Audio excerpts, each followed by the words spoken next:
right, ladies and gentlemen, thank you for coming, and thank everybody who is out there watching and the goodwill that they are sending our community and our victims. Thank you.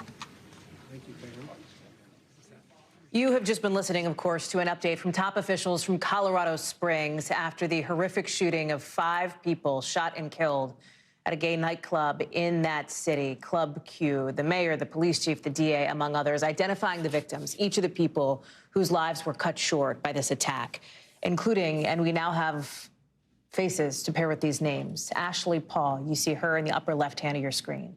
Daniel Aston, he's in the middle on the top. Kelly Loving, she's in the top right of your screen.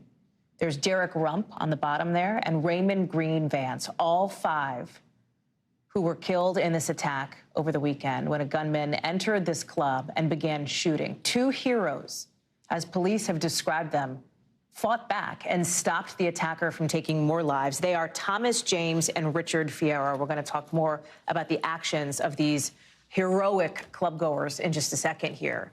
You heard the Colorado Springs mayor thanking these people, thanking everybody for the outpouring of support. At this hour, at least 19 people are still hurt, 17 of them with gunshot wounds. Police, you heard officials there not giving too many details about the extent of these injuries at this point. We know the suspect has been ID'd, remains in the hospital. Police and the DA tight-lipped about whether this individual has said anything to them about motivation here, for example, as, of course, the possibility that this person will be charged with a federal hate crime has not been ruled out. I want to bring in now Maura Barrett, who is live for us in Colorado Springs. Brandy Zadrozny is joining us. Danny Savalos is also with us now to break down some of what we heard. And Maura, I think you can sort of say this was 3 separate buckets of information, right? One on the victims, the pictures that we just showed, distributed by police, and they're pictures that the family members wanted people to see. They wanted people to see these faces of their loved ones as they are now dealing with the unimaginable horror of having their lives cut short in yet another mass shooting here in this country. Maura. Yeah, Hallie, a lot of information and still a lot of unanswered questions in that press conference that I think a lot of us were eager to hear. But in terms of those victims, we had known about Daniel and Ashley earlier in the day, know that Ashley left behind her husband and her 11-year-old daughter, who says that she is now devastated, having lost her mom after taking a day trip here with a friend. And then Daniel is a trans man who found his home here in Colorado Springs, found who he was as a person, and was unapologetically that person that wanted to make everyone smile and laugh. It was a bartender at Club Q. And so we intend to share more about the legacy of the other victims, as you just named, as we do learn more. But in terms of the other information that we've been waiting to hear more on, we did get more clarity in terms of what the steps going forward look like. The district attorney here in Colorado saying that they intend to hold anybody involved accountable. They want to bring those victims to justice. As you mentioned, the district, the Department of Justice at the federal level also still standing by to make sure they can figure out how they choose to proceed. But in terms of what's next for the suspect, we learned that he remains hospitalized and has not been formally charged yet, but we saw those preliminary charges about the 5 counts of murder, 5 counts of the bias-motivated crimes. And so we could see those introduced in coming days. They plan on doing that via remote video once he is discharged from the hospital. They anticipate that to be in the next coming days. But we do know from that interview in the New York Times with one of those patron heroes that he told the New York Times when he took the handgun from the suspect, he had beat him in the head with it so many times that when police arrived, he wasn't sure if the suspect was still alive. So I think that paints a picture of some of the injuries that we know the suspect is enduring in the hospital. But we also were not able to get any more information. Police kind of tiptoeing around the information about his past any encounters with police because of a Colorado law that requires those cases to be sealed. They did not indicate whether they were going to be motioning for that to be unsealed, that could take a few days. We don't know where he got the weapons from, how he possessed those weapons, or any determined motive or any pre-planning in that sense, as that all continues to be under investigation. They said that they will be on scene at Club Q here just near where I am for several days, and they say that investigation could go until this gets brought to trial. Hallie. Maura, stand by if you can for a second, because I want to come back and talk about something that you just mentioned. But Danny, let me go to you, because Maura has identified, I think, a couple of the outstanding pieces of information that we didn't hear a clear answer on, and I want to add to that too. So no comment or no information on how this suspected shooter obtained these weapons in the first place. That has been a critical question. There's also been a critical question about Colorado's red flag flag law. You heard the mayor, you heard others asked about this. Explain to us. And I think what you heard officials say, listen, it's an ongoing investigation, and we repeatedly heard they can't get into specifics because of the nature of this investigation. Obviously, the suspect hasn't even been formally charged yet at this point. But explain to people why the Colorado red flag law matters, especially in light of what we understand has been the potential for a prior interaction with police, somebody with the same name, the same age, et cetera, being reported to have, made a bomb threat, essentially, according to their mother. So there are many states that have rules about what happens to criminal records, and they're all over the place. Some criminal records are very public. Pennsylvania makes it very easy to go online and look up a pending case, and then even a case that may have been dismissed.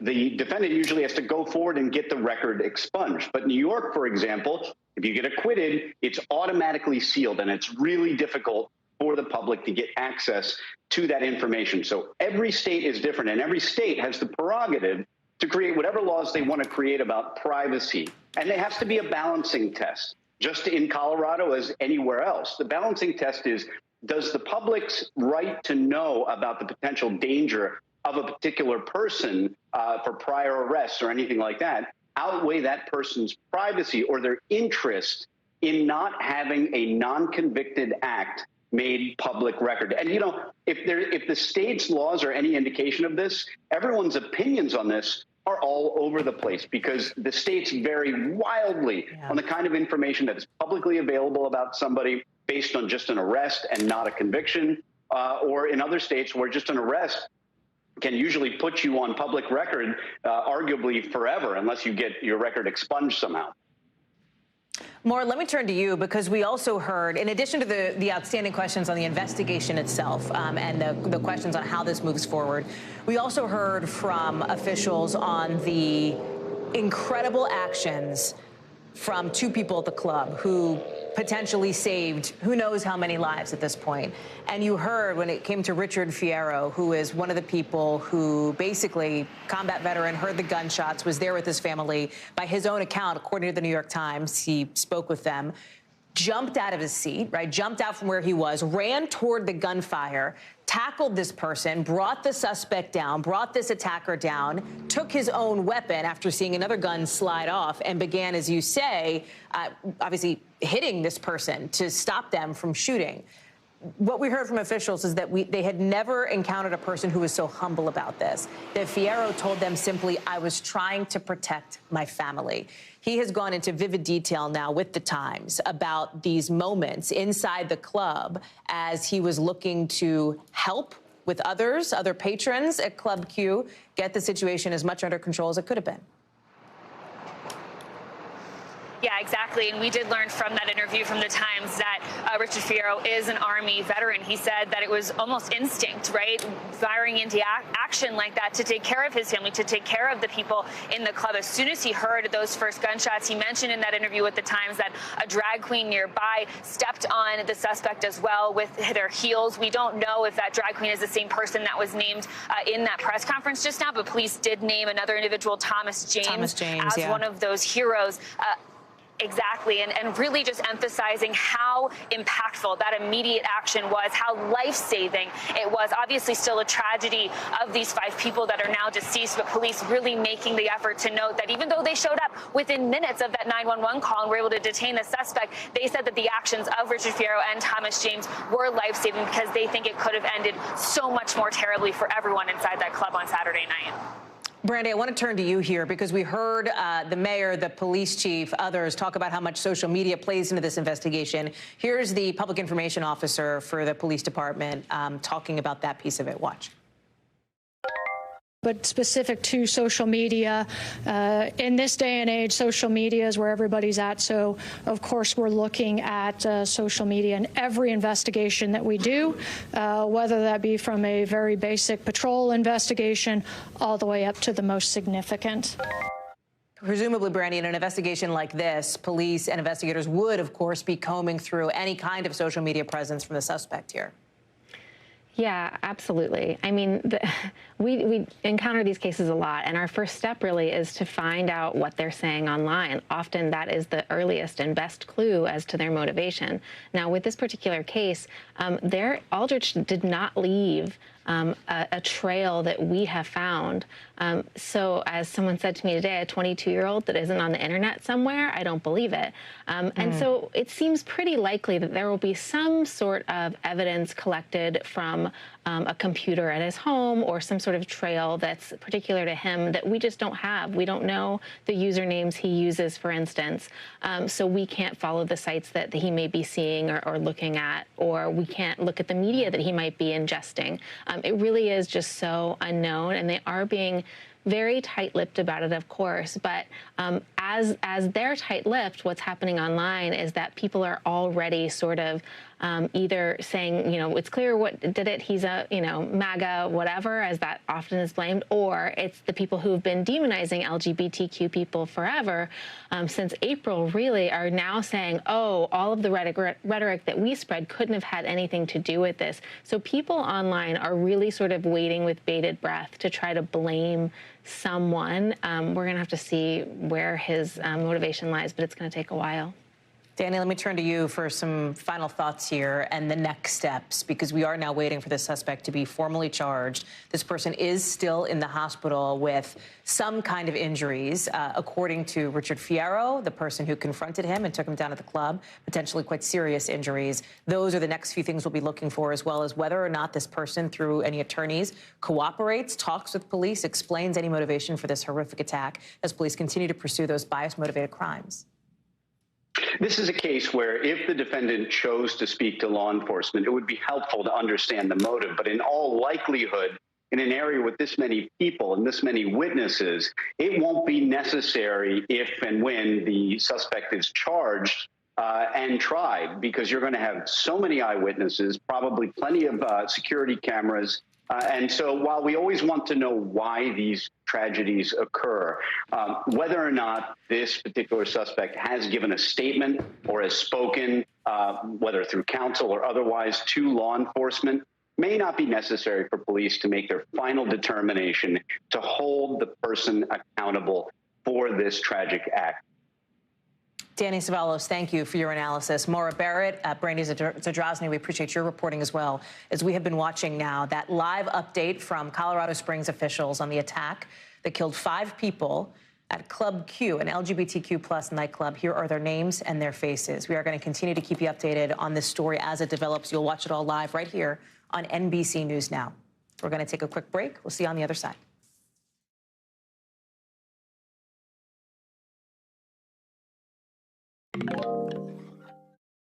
Turning now to other news across the country, including the snowstorm that just walloped folks in upstate New York, cleaning up today after a storm that broke records. Roads totally packed, right? People out shoveling their cars, their front yards today. Crews, as we speak, working to figure out where to haul away some of that snow.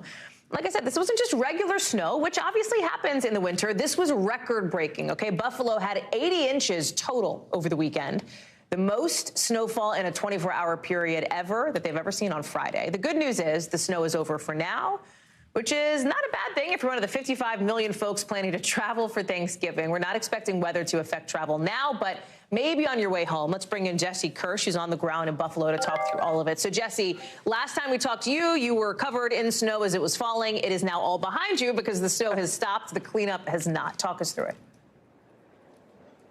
Yeah, and Hallie, you can hear all the commotion behind us here. This is where they are bringing some of the snow in Lackawanna, just south of Buffalo. They need to move snow here because it's not enough to just plow it to the side. There's that much snow. They need to move some of it out of the way. And officials here believe this could be continuing possibly through Thanksgiving, which just gives you an idea of how much snow they are trying to get out of the way. Unfortunately, this storm isn't just historic. It has proven to be deadly, and we have an update this afternoon. Officials here in Erie County, New York, saying that a 3rd person has died. That is now 3 people whose deaths are being blamed by this being connected to this storm. Specifically, these are all cardiac-related incidents, according to officials, and these would be people who suffered cardiac incidents during cleanup. So that's another key part of this. People need to clean up, obviously, but they need to do it safely and not overexert themselves, which is an issue in this kind of weather, Hallie. you are also tracking weather not just in Buffalo and the Northeast region, but in other parts of the country, too. Looks like if you're getting ready to head out for Thanksgiving, you're in okay shape. If you are looking to get home in a timely fashion, we may have some yellow flags for you on that front. Yeah, it looks like especially if people are going to be traveling on Black Friday instead of shopping, they might run into some hiccups. You can see across the country there are some pockets that don't look too great, but getting home for the holiday is looking pretty good right now broadly across the country. So hopefully you'll just be eating leftovers at home, Hallie, instead of trying to catch that flight if it's canceled on you. That is for sure. Jesse Kirsch, thank you very much. Appreciate it. So Disney stock today up a decent amount on the news that the former boss is now back in charge, with Disney stock closing up just above 6% at the close of the trading day not too long ago. That is because Bob Iger is coming back to replace his replacement, a guy named Bob Chapek, who reportedly was blindsided by the move. So how did we get here, right? That one of the biggest companies in the world is playing this sort of checkers game, this back and forth with who's in charge. Well, keep in mind what happened back in March, right? Employees held a walkout over Chapek's initial response to what critics call Florida's Don't Say Gay law. There was also the controversy over Scarlett Johansson's pay for the Marvel movie Black Widow. And then maybe the last straw, the company came in this month way short of revenue targets, basically like epic fail on the earnings front in the eyes of its critics. CNBC's Alex Sherman is joining us now. And Alex, let me just remind folks, Disney is Marvel, it's Star Wars, it's ESPN, it's huge. Chapek was Bob Iger's handpicked replacement. This is more than just like interesting fodder for nerds who follow business. No offense, but like, you know, folks at CNBC. This is human drama on like a global scale playing out in front of everybody. I also think that there's the narrative element that this was a big surprise. I mean, in one sense, I suppose it's not, because Bob Iger has a history of not wanting to relinquish his spot as Disney's CEO. 3 times he declared that he was going to retire and then said, actually, no, and just kept extending his contract and extending his contract. And even when he finally this time left, he stayed on at Disney as chairman and also in charge of their creative content arm for a while before finally leaving at the end of 2021. But it's a surprise for 2 reasons. One, the Disney board just renewed Bob Chapek's contract in late June. That's less than 5 months ago. And secondly, Iger has repeatedly said this time that he's not coming back. He said it publicly. He said it privately to friends of his and colleagues.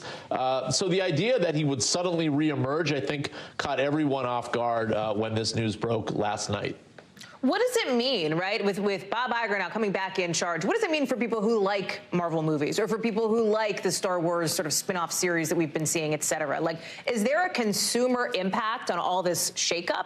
I didn't say this in the introduction here, but one of the other Chapek, some see as missteps, is when he describes some people who are like diehards of the theme park showing up as sort of unfavorable elements, right? Because they tend to not pay as much as people who are coming in maybe once every few years, spending a lot more money, et cetera. That really ticked people off, too. So in terms of content, Bob Chapek was historically the theme park guy at Disney. So his expertise lied there.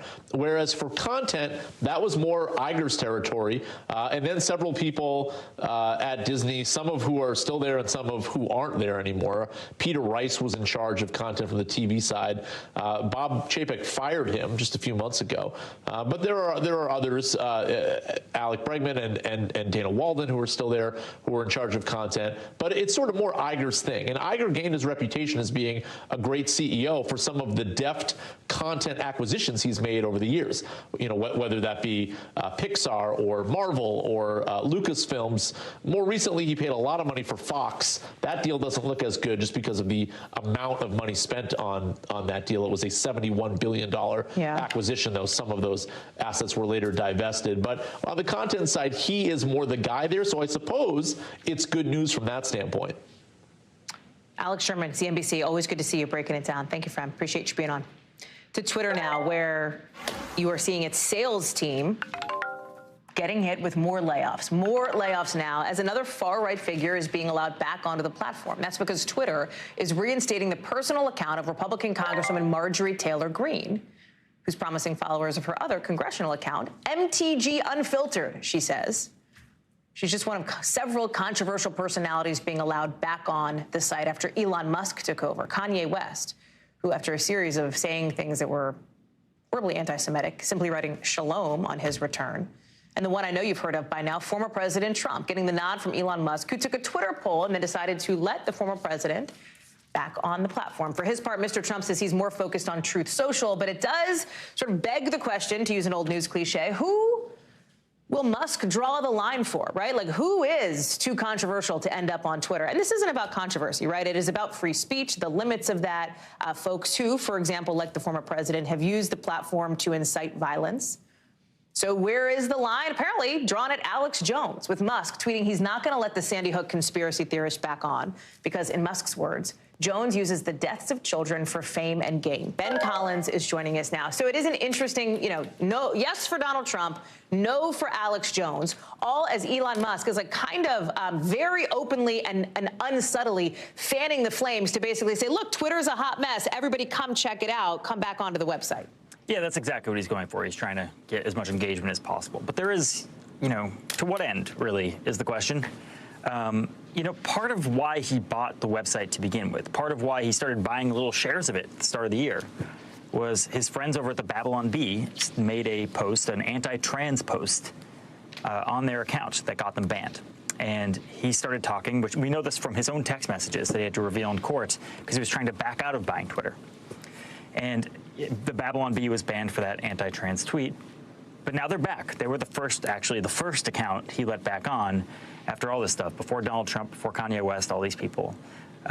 They were the first ones back. And I do want to say, I don't think you can separate these things.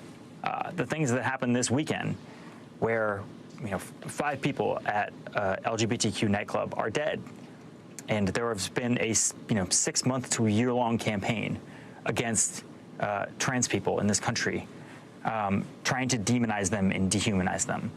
I'm not sure you can separate those two concepts, and we are clearly going back to the place where hating on trans people and calling them demons is very much allowed on Twitter. But again, to your point, right, like, to what end here for Elon Musk? Because he's been on Twitter. He's like, as much as he's doing all these conference calls and talking with staff, he's like on Twitter interacting with a bunch of conservative accounts. Our Jake Ward looked at some of the numbers and found that, the first quarter that Twitter actually made money was the first 3 months of the Donald Trump presidency, right? When Donald Trump was tweeting a ton, et cetera, getting engagement. Is this about, and I know you're not in Elon Musk's head, but from the reporting that you've done and from the people that you're talking to, is this for Elon Musk a moneymaker? Is that the incentive here? If it is, he's probably not doing it correctly. He has scared off pretty much every name brand advertiser, and that's 90% of their revenue, by the way. Right. So there might be a different way to make money down the line, but that's not clearly in the cards at this moment. Right now, he's using it to push politics that he agrees with all day long, and he's making the site a little bit less usable with, the ability to stop spam, the ability to make it so you can log in with 2-factor authentication, just basic bugs that are sort of piling up over time. So it's a less usable website with less access to capital. I doubt that that's the game plan. It seems like maybe this is a political play for him. Ben Collins covering all of it for us here tonight. Ben, thank you very much. To Qatar now, where we are, of course, watching the World Cup, just like a lot of you. If you do not want spoilers, if you don't want to know how the USA match turned out, I'm giving you 3 seconds to mute your stream right now, because I'm about to tell you what just went down. We just saw Team USA walking off the soccer field with a draw in the opening match for the team in the World Cup, tying Wales 1-1. Tim Weah scored the goal for the U.S. in a very dominant first half. Not so dominant in the second half, though, for the U.S., because Wales came roaring back. But here's the thing. A lot of the action for the World Cup this year in Qatar is happening off of the field. Look at what happened today, right, with Team Iran refusing to sing their country's national anthem after a wave of anti-government protests at home. This was a significant moment, but you know what? Iranian state TV didn't carry it, even though it was carried around the world by other outlets. Fans in the stands held signs like "Freedom for Iran" and "Woman, Life, Freedom" as well, a major protest on an international stage. But not all protests on this international stage are being allowed. like the 7 European countries which abandoned plans to wear One Love armbands when FIFA threatened each team's captain with a yellow card. Megan Fitzgerald is in Doha, Qatar for us. And Megan, you know, based on how today played out, it seemed like some political protests are fine as long as the host country wasn't offended by them. Can you talk to us more about how some of these demonstrations, again, this significant moment in the world spotlight, how these are playing out? Yeah, Hallie, you know, it's really interesting to see, as you did just in your intro there, in breaking down what we saw today, you can really see the contrast. We saw people from Iran holding those signs up. We saw the team members there not singing the national anthem, a clear protest. And then to the contrary, on the opposite side, you see these European countries wanting to wear that One Love armband that symbolizes them standing in solidarity with marginalized people, so specifically LGBTQ plus community. You take a look at Qatar, and we know that being openly gay here is illegal, and so it's certainly interesting, to say the least, that some protests are okay, but you kind of get an idea as to the ones that are not, and why. And what about the FIFA aspect of this, right? Because the FIFA president had this news conference over the weekend that caught a lot of people's attention, and not for all of the right reasons, basically saying, hey, don't blame Qatar, blame me instead. I'm paraphrasing here, but that kind of seemed to be the message, right? Yeah, absolutely. It was a really interesting protest to watch. It was interesting to watch, Hallie. He went on for about an hour, and basically he was saying, yeah, you know, don't blame Qatar, blame me. He also went on this attack blaming Western countries, specifically Europe, saying that they need to apologize for the last 3,000 years, and saying that Europe is not in a position to cast stones. So certainly very, very bizarre. Megan Fitzgerald following all of it live for us from Qatar. Megan, thank you very much. Appreciate it. More on the situation in Iran, by the way. A 6th protester has been sentenced to death related to demonstrations there, according to the Iranian judiciary's news agency. It's unclear if more death sentences have been handed out and just haven't been publicized. The sentences are preliminary and can be appealed, according to state agencies. One estimate says more than 17,000 people have been detained in Iran since demonstrations began there more than 2 months ago, of course, after the death of an activist in Iranian custody. That's based on what activists in Iran are telling us. When we come back, more than 150 people have been killed, hundreds more hurt in Indonesia after an earthquake there. We'll talk about what we know about the people still trapped coming up.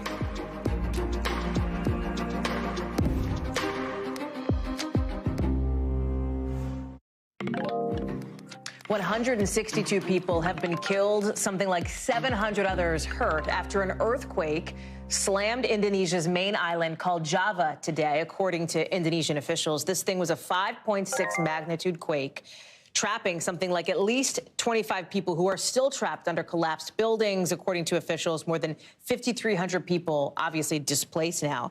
The center of the earthquake struck about 47 miles southeast of Jakarta. The country's science agency is also reporting so far more than 24 aftershocks, more than 200 homes damaged, in addition to a hospital, a school, several government buildings. Matt Bradley has been reporting on this and joins us now. Matt, bring us up to speed at this hour where the recovery efforts are.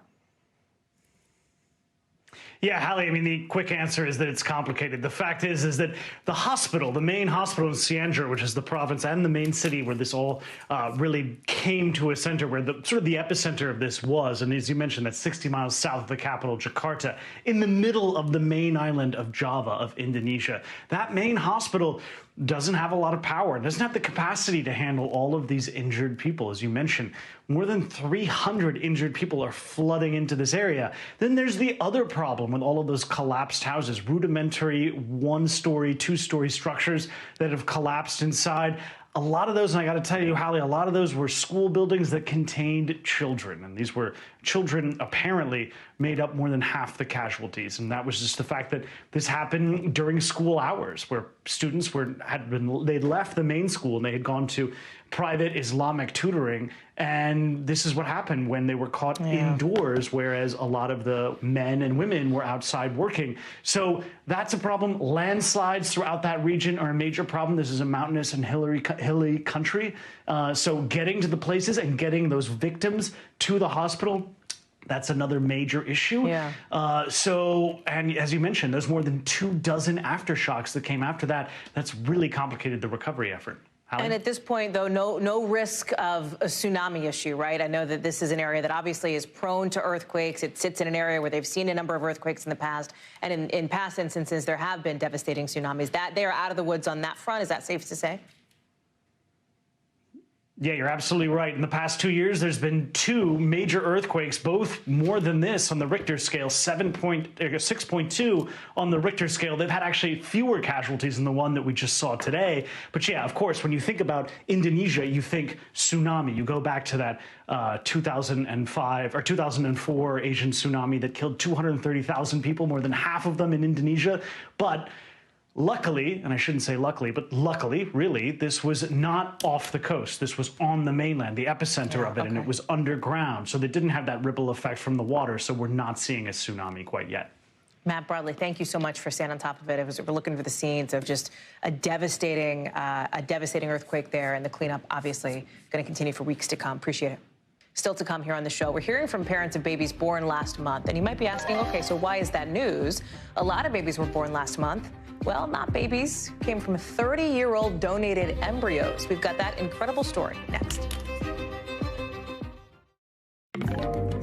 So the story of a birth now 30 years in the making, because back in April of 1992, embryos were created for an anonymous married couple using in vitro fertilization. And just about a month ago, twin babies were born from 2 of those embryos, Lydia and Timothy Ridgway, joining mom and dad, Rachel and Philip, and 4 other siblings. They were born from what may be the longest frozen embryos to ever result in births. That's according to the National Embryo Donation Center, a private Christian-led organization. Here's what mom Rachel had to say about this decision.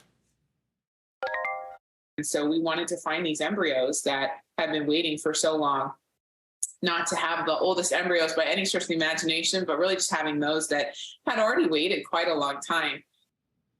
Emily Aketa, of course, our NBC News correspondent, is joining us now. So, Emily, explain how something like this happens, right? Because these were essentially embryos from an IVF procedure something like 30 years ago. No connection until now, obviously, to the mom and dad who we just saw. Yeah, that's right. A lot of steps here. Keep in mind, 1 in 8 couples experience infertility. So a lot of people choose to take the avenue, the pathway of using in vitro fertilization, IVF. And so one of the things that sometimes can happen is that there are these extra embryos that are produced, and then couples, families, they have to decide what to do with those extra embryos. Couples may decide to preserve them, discard them, give it to science, or donate them. And that's where an organization like the National Embryo Donation Center comes into play. It connects these extra embryos with families who may be experiencing infertility themselves. I'll also point out that the success rate of the frozen embryo transfers, the embryos that result in births, has increased pretty significantly in the last decade, from 20% in 2010 up to 30% in 2019, Hallie. What else do the Ridgways tell you, Emily, when you spoke with them?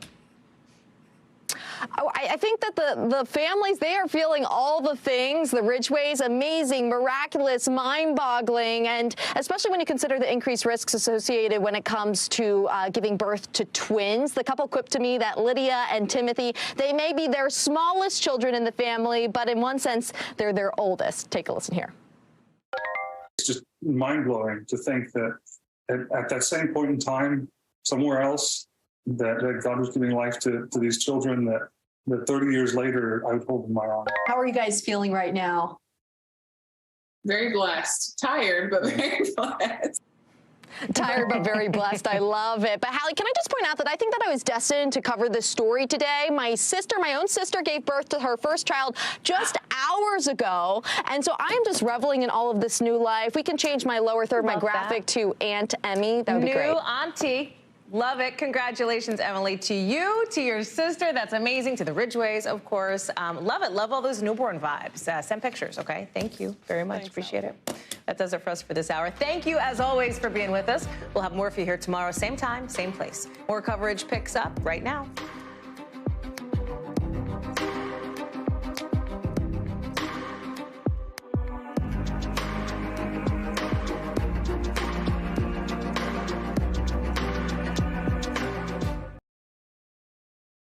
Thanks for watching our YouTube channel. Follow today's top stories and breaking news by downloading the NBC News app.